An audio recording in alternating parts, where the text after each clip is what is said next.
پټای د داسې د ګاندیزان یو ډرس دی داسې د قائداعظم یو ډرس دی اصل بارا چې دې سړي زموږ سره نیکی کړی د اوس تهذیب چې کوم دی د دې ګوره هېڅ بنیاد نشته نه د عیسی علیه السلام سره تعلق دی او نه چې کوم دی د موسی علیه السلام سره تعلق دی او د مسلمانانو تهذیب چې دا سختکاري دا ټول مرکزي شخصیت دا محمد رسول الله صلی الله علیه وسلم دی آیا ته څونه نږدې کېږي دا سړی به دی کېږي ولې مرکزي شخصیت دی اوس افسوس دا دی که نه زه خو کله کله سوچ کوم چې دا کوم خلک غالب دي او کلیش یو ارسه او داسې پینټ او دا ولې چې غالب دي ټکنالوژي ترقي کړې ده که دی خښتک سورې وګرځېدل که نه نو که چا ځای کو به زما خښتک سورې کړي چېرته دی که بسې چل وي خامخا دوی داسې کړی نو دا تهذیب د شخصیاتو نه جوړېږي نو اوس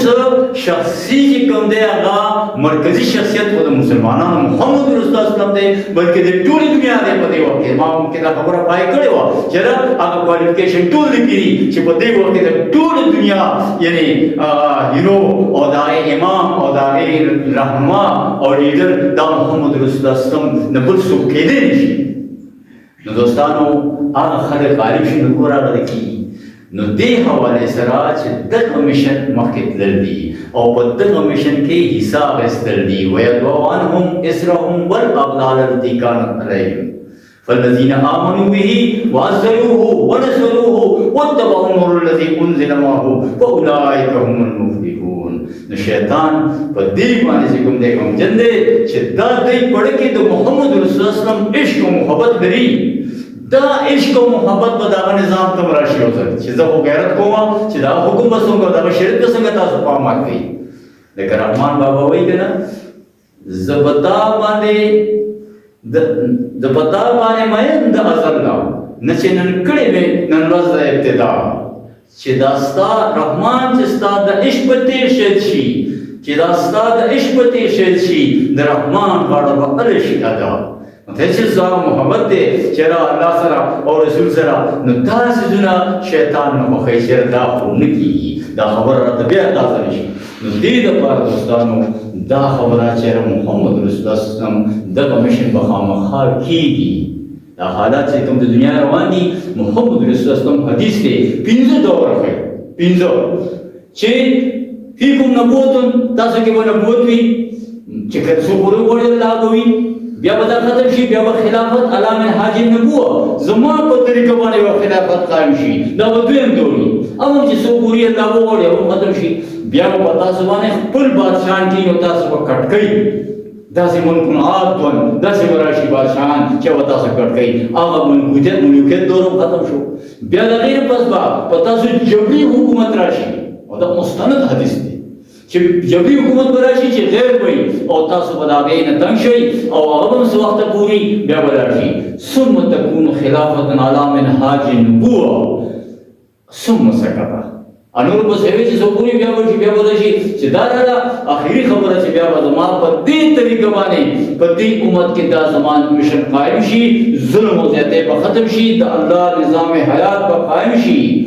او ثم سکته بیا خاموش شو اوسوي علی منهاج النبوة په طریقه د دې نبوت باندې نو دوستانو دا به خامخا کېږي دغه طرف ته لګیا دی هر ځای شروع دي د فلسطین دا خبره چې کومه ده دا د هغې یو حصه ده ولې ګریټر اسرائیل به جوړې دې دپاره عیسی علیه السلام هغه انتظار کوي چې دا زمینده کې د لومړي ځای به راځي خو یاد ساتئ موږ چې په کوم ځمکه ناست یو دا ځمکه دا دونه د الله په نظر باندې دونه عظیمه ده که نه چې دوه حدیثو کې دا ځمکه راغلې ده د هند حدیث حوالې سره وایي چې عیسی علیه السلام راځي نو د هند نه به زما په امت کې داسې خلک وایي چې به روان شي او ځمکه به شړئ او تر دې چې یې هغې ته یې په حدیث کې وایي بیت المقدس کې به جنډه خفه او بل حدیث کې خراسان راځي خراسان دا ایران کې اوس هم د خراسان او دا جنوبي افغانستان او دا د پښتون پټۍ دا چې کوم سرحد دی دا پکې شامل کړ ډیویژن داسې پېښور دا علاقې پکې شاملې دي نو ګوره د هند آیټم دا شامل دی ولې افغانستان او هندوستان کې نو خو دا علاقه هوا نو په هند کې انټرسیکشن چې څنګه یې که نه څوک د سیټونو په نو دا داسې علاقه ده چې انټرسیکشن کې ده دواړو کې راغلی دا. نو ګورو ډېر قیمتي خاوره دی او د دې یو عجیبه تاریخ دی په دې حوالې سره. نو دلته نه محمد رسول الله صلی وایي چې دوی به دین قایم کړی، خلافت به قایم کړی او د دوی فوج به روان شي او ځمکه به شي څوک به مخه نیوی نه شي کولی. لکه بولډوزر چې روان شي او کرن روان شي او دګۍ داسې دغسې ورځي او د عیسی علیه السلام ملګرتیا وکړي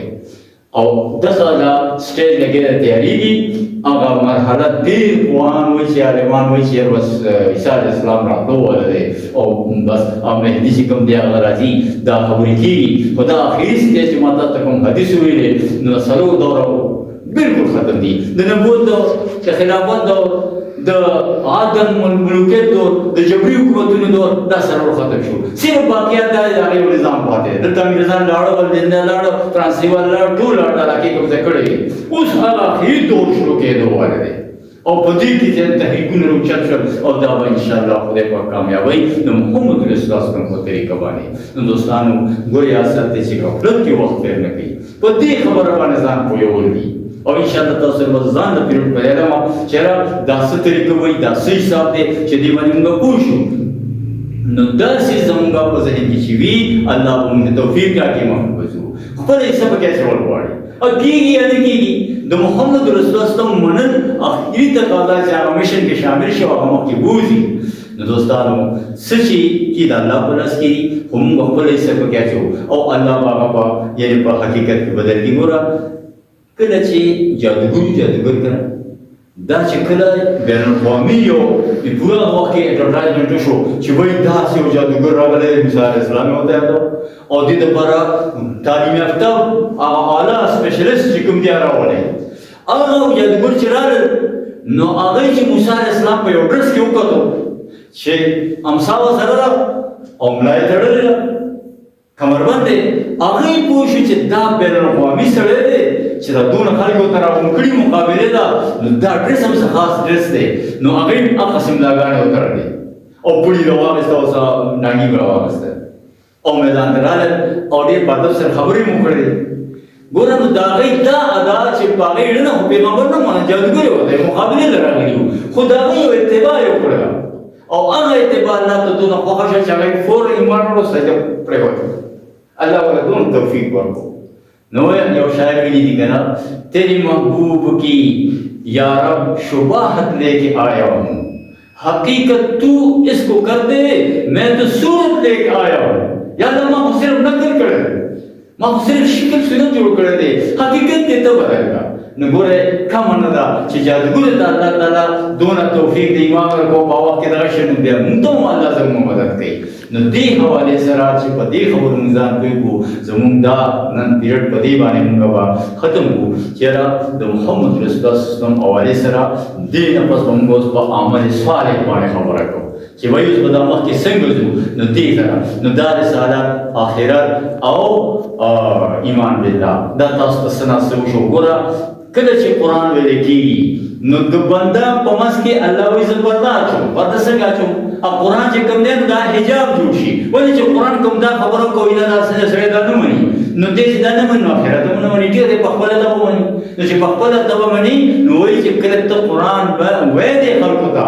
نو جعلنا بینک و بین الذین حجابا مستورا مونږ د دې خلکو منځ کې چې ته کله قرآن بیانوې دا پرده جوړه شي. پرده څه ده؟ چېرې دا فاسقه خبره داسې نه ده دا به دا پرېږده داسې نه ده چې هغه دا ونه مني نو آخرت هغسې ونه منو چې قرآن ویلی دی هغه ځان یې اسانه طریقه جوړه کړه نو د هغې قرآن ته ضرورت نشته. دا قرآن ولې شاته شوی دی چې مونږ کوم خلکو دین جوړ کړی دی یا دین قبول کړی دی نو هغه مونږ ته بغیر د قرآن هم روان دی داسې بس هغې کې ضرورت نشته. اوس دا خبره یو دعاهم اسرهم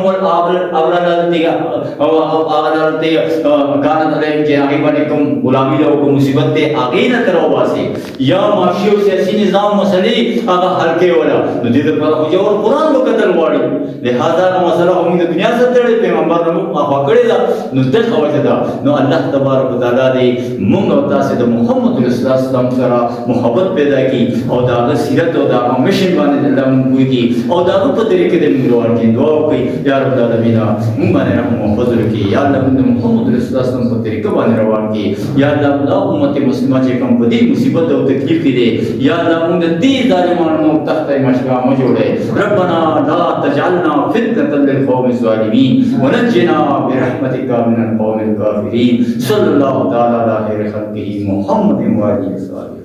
जज़ाकल्लाह।